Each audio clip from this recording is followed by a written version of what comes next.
soy Akane de Ramón González y estás escuchando Sé de Crimen.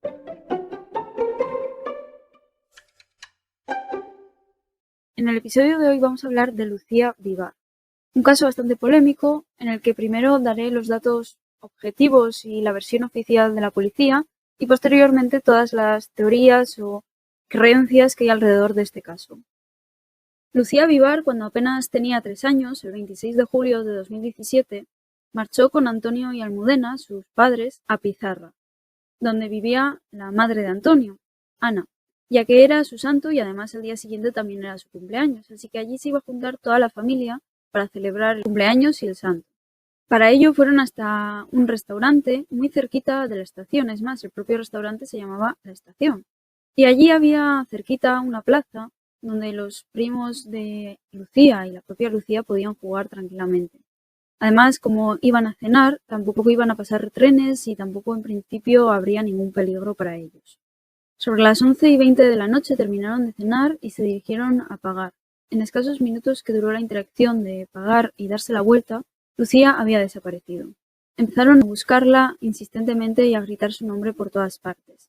Al no estar ni en la plaza ni en el restaurante, empezaron a ampliar la búsqueda muy rápidamente. Incluso vecinos y los propios comensales, que no eran la familia de Lucía, comenzaron a buscarla desesperadamente. Llegaron a ser alrededor de 600 personas las que estuvieron buscando a Lucía. Entre estas, además de vecinos, los comensales y la propia familia de Lucía, se unieron profesionales tanto de la Guardia Civil de Coín como de la policía local o servicios de emergencia. Incluso llegaron perros de búsqueda, por si pudieran captar el olor de Lucía y encontrarla. Es decir, se hace una gran movilización. Y no es hasta las 12, recordemos que habían pasado 40 minutos desde que comenzó la búsqueda, que encuentran algo que pertenece a Lucía, una pista, un hilo del que tirar. Este era el chupete. El chupete de Lucía se encontraba debajo de un banco al lado de la máquina de billetes. Un poco raro porque era un lugar en el que varias personas ya habían pasado por delante y nadie se había parecido percatar de aquel chupete. No hasta las 12 de la noche, 40 minutos después de haber desaparecido Lucía. De las primeras cosas que se realizan en este caso es pedir que no pasen trenes. Era de noche y a esas horas ningún tren iba a pasar, pero por si acaso se dio el aviso para que no hubiera ningún peligro a todas las personas que estaban buscando entre las vías y alrededor de ellas. También se solicitó al capitán de la Guardia Civil, encargado de la búsqueda, que se solicitaran las cámaras de vigilancia de la compañía de trenes. Cuando se hizo, la propia persona de seguridad dijo que no había pasado nadie en las cámaras que él podía ver. Es más, la expresión que utilizó fue que ni siquiera había pasado un perro. Entonces se pensó en descartar que Lucía no hubiera pasado por las vías. Sin embargo, padres siguieron insistiendo en que podría estar por ahí, incluso todas las personas de búsqueda seguían buscando en las vías a pesar de esta persona de seguridad haber dicho que no había nadie por ahí ni nadie había pasado. Sobre las 5 de la madrugada, ese mismo capitán de la Guardia Civil dice que paren la búsqueda, que posiblemente Lucía se haya quedado dormida en algún lugar y esté plácidamente dormida y que ya la encontrarían por la mañana, que seguirían por la mañana cuando ya estuvieran un poco más descansados y hubiera luz del día. Obviamente esto fue algo que sorprendió bastante tanto a la familia como a las personas que estaban por allí. No les parecía lógico que se tuviera que parar la búsqueda de una niña de 3 años que podía estar en las vías, que podía comenzar enseguida a pasar trenes y terminar en un desastre. Es por eso que a pesar de las órdenes o recomendación del capitán de la Guardia Civil, se siguió la búsqueda. Ninguna persona pareció hacerle mucho caso, la verdad. Antes de que esto pasara, se habían solicitado controles de entrada y salida del pueblo, por si alguien hubiera ido a Lucía o la propia Lucía hubiera caminado hasta la salida del pueblo, que alguien la detuviera y pudiera identificar a esa persona, si saldría en coche, pues quizá abrir el maletero por si podría estar ahí Lucía o lo que fuera. Y es más, para esta movilización de identificar a la gente a la entrada y salida del pueblo, se ofreció la policía local del lugar para hacer esa tarea. Sin embargo, desde los responsables de la búsqueda de Lucía se dijo que, ya se encargarían ellos, que no pasaba nada. Sin embargo, luego se supo por la mañana que eso no había ocurrido. Nadie había estado vigilando las entradas y salidas del pueblo, por lo que cualquier persona podría haber marchado tranquilamente con Lucía fuera del pueblo o a otro lugar. Sobre las 7 de la mañana, Antonio, el padre de Lucía, se encontraba en la puerta de una empresa a la espera de que llegara una persona responsable. La intención de Antonio era ver las cámaras de aquel lugar, ya que enfocaban a las vías del tren y quizá podría ver a Lucía pasar o a alguna persona o lo que fuera, una pista que le diera esperanzas de encontrar a su hija enseguida. Estaba Antonio a esas horas de la mañana, porque durante la noche no se le permitió despertar a nadie. El capitán de la Guardia Civil comentó que no era momento de despertar a nadie ni de molestar a nadie haciendo llamadas a esas horas de la madrugada, porque posiblemente no verían nada en esas cámaras. Es por eso que fue el propio padre el que se tuvo que movilizar a las 7 de la mañana, cuando posiblemente abría esa empresa y empezaba a llegar trabajadores, para ver si alguien le daba acceso a las cámaras, y no la policía, que quizá hubiera sido lo propio. Sin embargo, en ese momento Antonio no llega a ver las cámaras, ni siquiera llega a pedir permiso para ello, ya que sobre esas horas recibe una llamada que no esperaba y que no hubiera querido recibir. La llamada era del capitán de la Guardia Civil, que le informaba muy escuetamente y rápidamente que su hija había sido encontrada fallecida en las vías del tren. Lucía había sido encontrada muerta, aparentemente por un golpe en la cabeza que era fácilmente visible a la vista, a 4 kilómetros del restaurante. Cuando la madre y el padre de Lucía se acercaron al lugar donde el Guardia Civil les había dicho que habían encontrado a su hija, no se esperaron la escena que vieron ante sus ojos. En el lugar se habían reunido vecinos, cámaras y curiosos de todo tipo. Incluso el propio responsable de la Guardia Civil, estando ya los padres delante, incitó a las personas a recoger las cosas que hubieran tirado en el suelo en aquellos momentos. Todo ello para tener el lugar limpio y no contaminar, algo que ya era demasiado tarde. Según Antonio, el capitán de la Guardia Civil, se puso a recoger colillas y similares del suelo, algo insólito y que pone en evidencia cómo habían estado manejando hasta aquel momento la situación de la desaparición de Lucía. A partir de ese momento, la investigación oficial de las fuerzas y cuerpos de seguridad fue la siguiente. Se supo que a las 6:05 de la mañana salió el primer tren. El maquinista había sido puesto sobre aviso de que había personas en las vías y que estaban buscando a una niña de 3 años. Por ese mismo motivo, el maquinista decidió ir más lento de lo habitual para tener tiempo de avisar a la persona que llegaba al tren, de si hubiera alguien que se saliera de las vías o incluso llegar a parar en alguna ocasión por necesidad. El maquinista iba avisado de que algo podría encontrarse en las vías. A la ida a su destino no ve nada raro, pero a la vuelta ve algo extraño que le llama la atención tanto como para llamar a los responsables y preguntar a ver si puede parar el tren un momento y bajarse a comprobar qué es lo que había visto. Esto ocurre sobre las 6:35, cuando ya está volviendo a su punto de partida. Lo que él había visto había sido un bulto que le había hecho sospechar justo al costado de la vía. Cuando bajó, vio que por desgracia era Lucía. El maquinista aseguró siempre que él había ido despacio, que a la ida no había visto nada, pero que sí lo había visto a la vuelta. Y que a pesar de haber pasado por encima de aquel cuerpo, no notó ningún golpe, movimiento o ruido dentro del tren, como quizá en otras ocasiones había notado al golpear algún animal o objeto en la vía. Para él no había sido el culpable, su tren ni él, de causar la muerte a Lucía. Sin embargo, la investigación oficial rápidamente, al ver el cuerpo y que había sido el propio tren el que había parado y observado el cuerpo, pone en el punto de mira al tren. La teoría era bastante simple.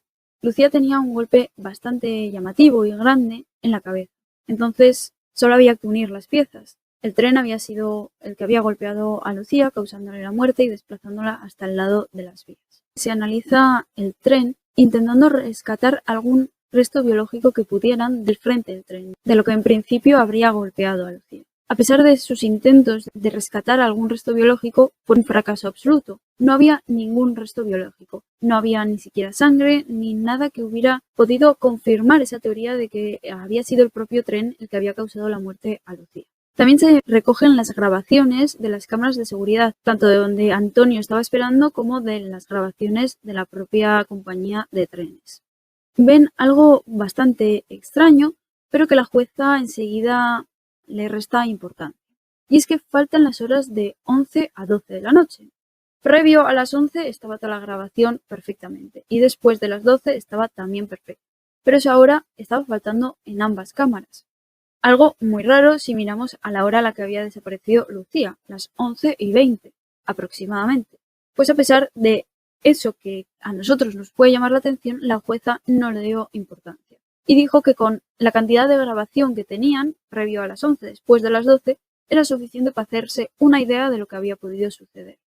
Cuando se recibe la autopsia de Lucía, se confirma el traumatismo craneoencefálico, un golpe muy fuerte en el cráneo, causado posiblemente, y según las fuerzas y cuerpos de seguridad, causado por un golpe de un tren.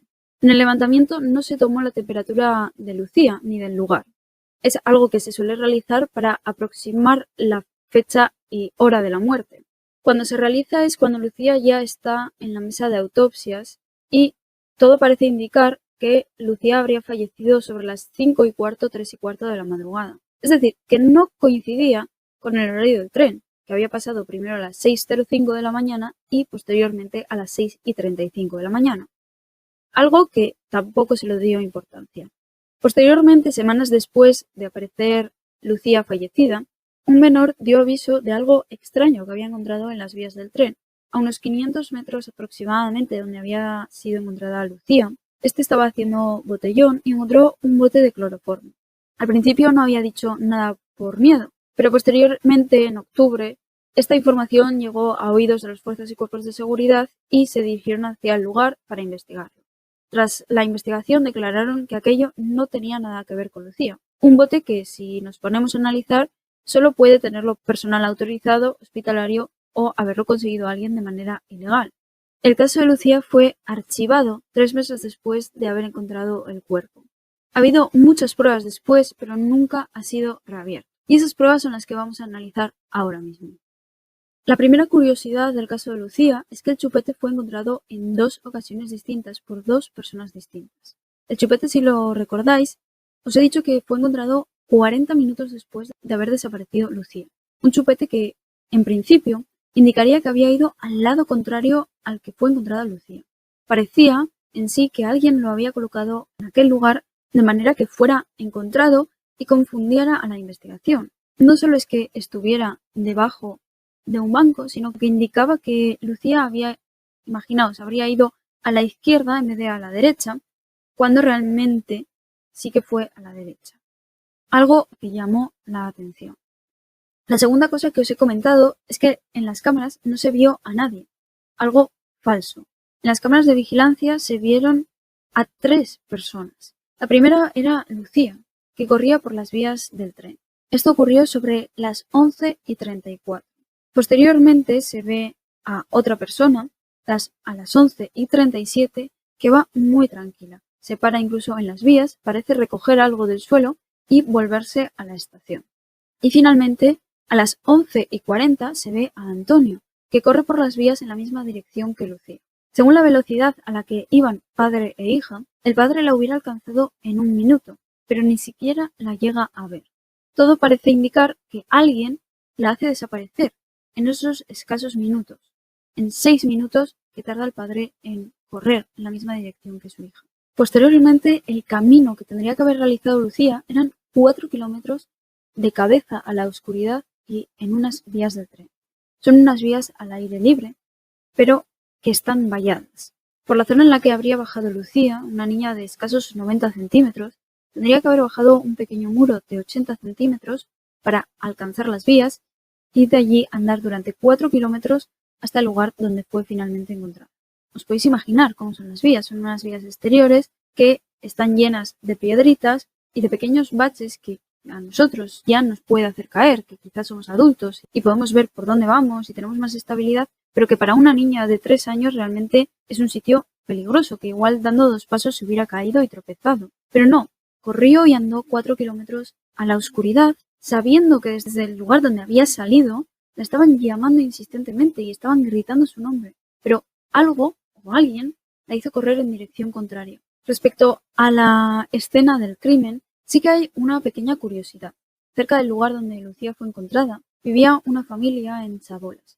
Y esta familia fue también interrogada y mencionó que sí que había estado alguien por el lugar, que alguien había estado andando, ya que habían hecho saltar la alarma del coche, algo que nunca antes había sucedido, y además los perros también comenzaron a ladrar como si alguien hubiera estado en el lugar. Y no solo eso, sino que la familia recalca el haber estado escuchando pisadas como si alguien estuviera merodeando la zona. Eso ocurrió sobre las 5 de la madrugada. horas antes de encontrar el cadáver de Lucía, incluso una hora antes de que el tren pasara por el lugar. Esto coincide con algo que dijo el maquinista, ya que el maquinista informó que cuando bajó del tren para comprobar qué era lo que él había visto, vio una furgoneta gris marchar del lugar. Justo en esa zona las vallas terminaban y había una zona perfectamente alcanzable desde la carretera. Un coche podría incluso, si no fuera peligroso, atravesar las vías gracias a una carretera que daba acceso a ellas. Y justo en esa carretera el maquinista vio una furgoneta gris marchar. El problema era que no se había fijado en la matrícula ni en ningún aspecto más que pudiera dar un poquito más de información y quizá de ir tirando poco a poco de ese dato. Ya solo con esos datos, no sé vosotros, pero todos estos datos parecen ir contradiciendo poco a poco la investigación realizada por las fuerzas y cuerpos de seguridad que archivó el caso como un mero accidente. Ya no solo el no haber encontrado restos biológicos en el tren que se supone que causó la muerte a Lucía, no solo el borrado de la cámara de seguridad, sino también el ocultamiento de haber pasado 3 personas y una de ellas desconocida justo en las vías del tren, que Lucía andara 4 kilómetros sola, teniendo 3 años, en plena oscuridad y por unas vías del tren. Todos esos datos sientan una semilla de incertidumbre y de parecer llevar la contraria a la versión oficial. Pero lo que ahora os voy a contar va a sentar más todavía esa semilla. Esto es porque las autopsias fueron contradecidas completamente. La versión oficial es que Lucía falleció por un traumatismo craneoencefálico causado por un tren, un golpe a muy alta velocidad y muy contundente que parecía confirmar que fuera por un tren fantasma, ya que el tren que se investigó no tenía restos biológicos, pero bueno, fue ese tren. La versión oficial pone la hora de la muerte de Lucía sobre las 6:30, 6:45. Sin embargo, otras autopsias que se han realizado de parte, es decir, contratados por la familia de Lucía, ponen la fecha de la muerte sobre las 2:04 de la madrugada y otros sobre las 12:02 de la madrugada. Es decir, que todas las autopsias que se han hecho fuera del ámbito de la versión oficial, digamos, de las fuerzas y cuerpos de seguridad, ponen una hora distinta a la que se supone que Lucía murió y falleció en la versión oficial. Todas, casualidad, que ponen la hora de la muerte justo después de haber desaparecido Lucía, un par de horas después o incluso minutos después. A pesar de haber dictaminado la causa de la muerte como un traumatismo craneal, los forenses que investigaron el caso de parte concluyeron que el golpe causado por el tren había sido realizado post-mortem. Es decir, que Lucía, cuando recibió el golpe del tren, ya había fallecido. Esto lo dicen porque realmente no había coágulos de sangre. No había sangre en el cuerpo de Lucía cuando recibió el golpe. Cuando determinaron eso, se pusieron a investigar cuál podría haber sido la causa real de la muerte de Lucía y vieron que tenía un golpe más pequeño en la cabeza. Este golpe era un golpe contuso, en perpendicular, con muy poquita fuerza, pero que era un golpe suficiente para causar la muerte de Lucía por desangrarse. Esto lo comprueban y empiezan a analizar todos los órganos de Lucía para ver si puede llegar a ser cierto. Ven que Lucía no tiene ni una gota de sangre en el cuerpo, se había desangrado poco a poco, algo que no encajaba con la teoría de haber fallecido a causa de un golpe grande. Si Lucía hubiera recibido un golpe grande, hubiera muerto casi al instante y el corazón no hubiera seguido bombeando sangre, expulsándolo hacia fuera del cuerpo. No hubiera tenido tiempo para desangrarse.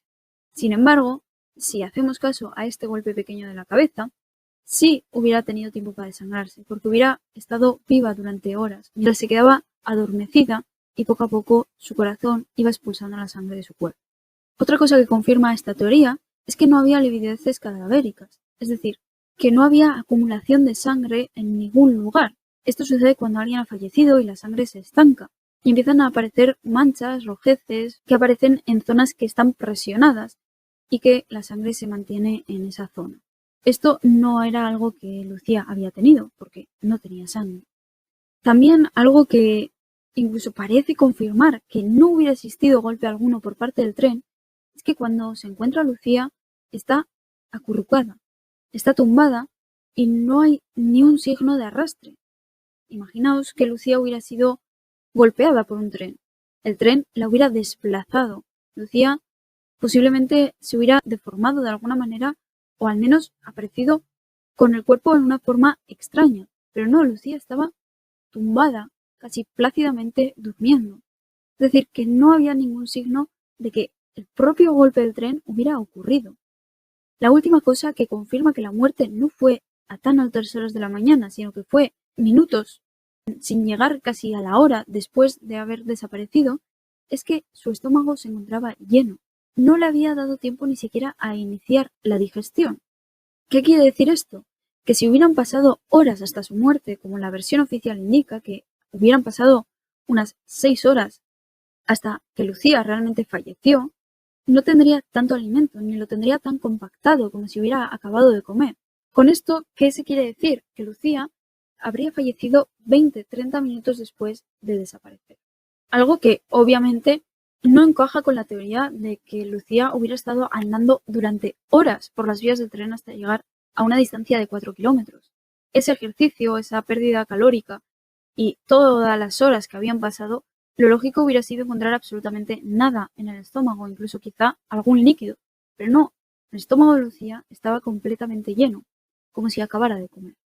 Por si esto fuera poco para causar duda de la versión oficial que se tiene de este caso, hace escasos meses, de la mano de Miriam Moya, experta forense, que trabaja para la familia de Lucía Vivar, ha sacado a la luz unas imágenes que pueden llegar a confirmar que esto no haya sido un accidente, sino que haya sido una sustracción que salió mal o algún intento de secuestro que terminó en un asesinato.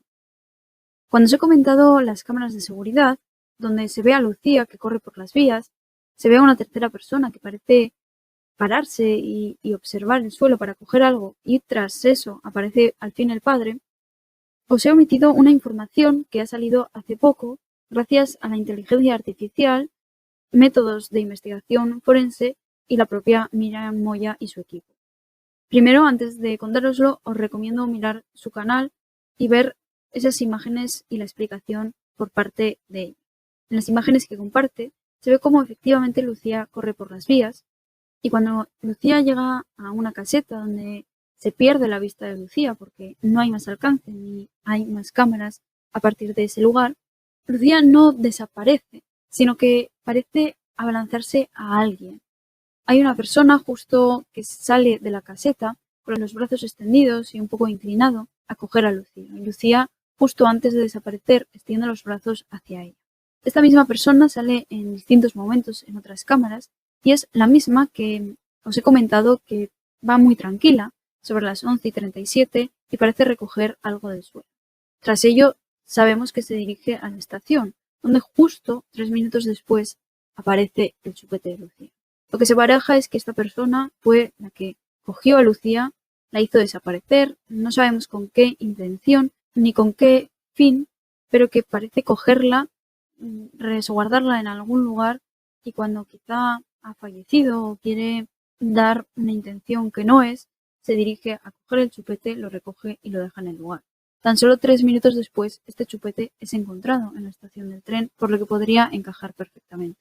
Este es el caso de Lucía Vivar, una versión oficial que nos dice que Lucía recorrió un poco más de 4 kilómetros en plena oscuridad, en contra de los gritos que pegaba toda su familia y personas que intentaban encontrarla.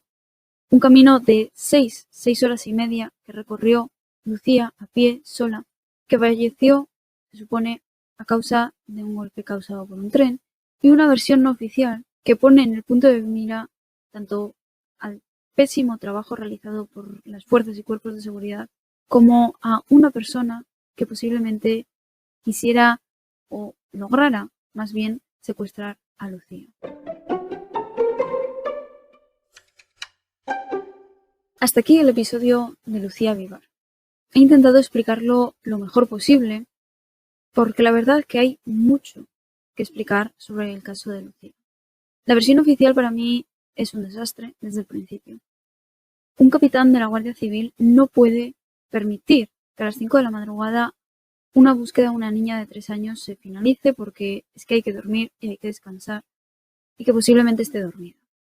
Me parece completamente ilógico. Como también me parece sorprendente y una negligencia gigante que la propia escena del crimen haya sido contaminada de esa manera tan grave, incluso por los propios profesionales que se supone que tienen que guardar cuidado de una escena donde puede haber sido un accidente, pero puede haber sido otra cosa. Creo que el principal problema en este caso es que se pensó desde el principio que había sido un accidente y que el caso ya estaba resuelto desde el principio. No se le dio la importancia real a todas las pistas, todos los indicios que posiblemente hubieran llevado la investigación por otro cauce. Desde el principio se pensó que había sido un accidente, que la niña se había escapado por las vías del tren y que había sido golpeada por el tren y ya está. Pero si luego nos paramos a analizar todos los indicios, incluso ya no los indicios o las pequeñas contradicciones que ha podido haber durante la investigación, como puede ser, yo que sé, el trato a la escena donde fue encontrada Lucía o la falta de cámaras, la poca seriedad quizá de la búsqueda, todos los despistes con el chupete que si indica otra posición, es descubierto 2 veces, no se pone personas bloqueando las entradas o al menos identificando a las personas que entran y salen del lugar. No solo eso, sino que simplemente fijándonos en la autopsia ya podemos determinar que Lucía no falleció por un golpe de un tren. Si alguien es golpeado por un tren, muere casi al instante. Su corazón no tiene tiempo de bombear durante horas la sangre al exterior. No lo tiene. Lucía habría estado empapada de sangre. Lucía obviamente no hubiera estado acurrucada en las vías si hubiera sido golpeada por un tren. Es que no tiene sentido. No lo tiene. Y estos casos a mí me dan muchísima rabia. Me dan muchísima rabia porque desde el primer momento que el tren carece de restos biológicos, siento que no se debería haber seguido investigando esa vía. Desde que la lesión de Lucía, del cráneo, no tenía sangre, no se debería haber seguido investigando esa vía. Porque no tiene sentido. Y esos son los datos objetivos. Ya no me fijo en un dato subjetivo de cómo se ha llevado o no la investigación. Que ahí yo tengo muchas opiniones y la mayoría no son buenas. Pero fijándonos en los datos objetivos, Lucía no ha fallecido por un golpe a causa de un tren. Si esa fuera la realidad, Lucía hubiera estado en un estado mucho peor y la escena no hubiera sido nada agradable de ver. Que no digo que haya sido agradable ver esa escena, pero que hubiera sido otra situación mucho más brutal y clara. No entiendo cómo esto ha podido suceder. No lo entiendo. No sé qué hay detrás de este caso. Me gustaría saberlo para poder exponéroslo. Pero realmente no tengo mucho más que decir. Creo que los datos están ahí. Quien quiera creer la versión oficial puede creerla. Quien no, pues puede seguir al tanto en el canal de Miriam Moya. Yo, si se avanza en algo en este caso, también os lo comentaré, pero creo que Miriam Moya es la que está intentando luchar por este caso, contratada de parte por la familia, y la que está llegando a realizar avances como el mencionado, gracias a la inteligencia artificial y la ayuda también de su equipo y herramientas forenses, que con suerte y con mucho deseo de que funcione, hará que el caso sea reabierto y se pueda investigar algo más. Aunque, si bien es cierto, esto es muy complicado, porque al final el caso ha sido archivado, fue archivado escasos 3 meses después de la situación y fue archivado como accidente. Es más, que ha habido en muchas ocasiones pruebas, pues como por ejemplo el bote de cloroformo, las imágenes de las grabaciones, pero da igual, no hay nada que haya podido todavía reabrir el caso. Ojalá con estas nuevas imágenes que Miriam pudo descifrar, pues se consiga hacer algo, aunque sea. Y por dejar algún dato curioso, traeros aquí el principio de Lockhart, o también llamado como el principio de intercambio de Lockhart. Esto viene a decir que cualquier contacto o presencia deja algún vestigio y se lleva a otros. Se suele aplicar a que el victimario, es decir, la persona responsable que realiza los hechos, deja algo en la escena del crimen, pero también se lleva algo de aquella. Pero por reflejar mi desencanto con cómo ha sido tratado este caso, también se puede aplicar a todas las personas que permanecen en una escena del crimen o en una escena sospechosa de un crimen, como lo fueron el capitán de la Guardia Civil, los profesionales que estaban en aquel lugar, todos los curiosos que se acercaron hasta el lugar donde fue encontrada Lucía.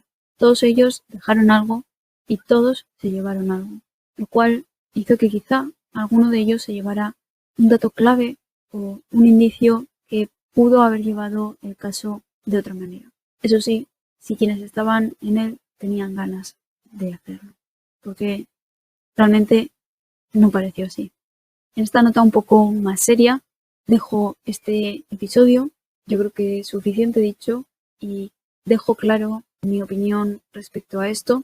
Me gustaría oír vuestras opiniones, qué pensáis, si realmente está bien archivado el caso, fue un accidente o hay algo detrás de la muerte de Lucía Vivar. Esperando leer vuestros comentarios, me despido. Muchas gracias por oírme y espero que nos volvamos a oír muy pronto en el próximo episodio. Muchas gracias.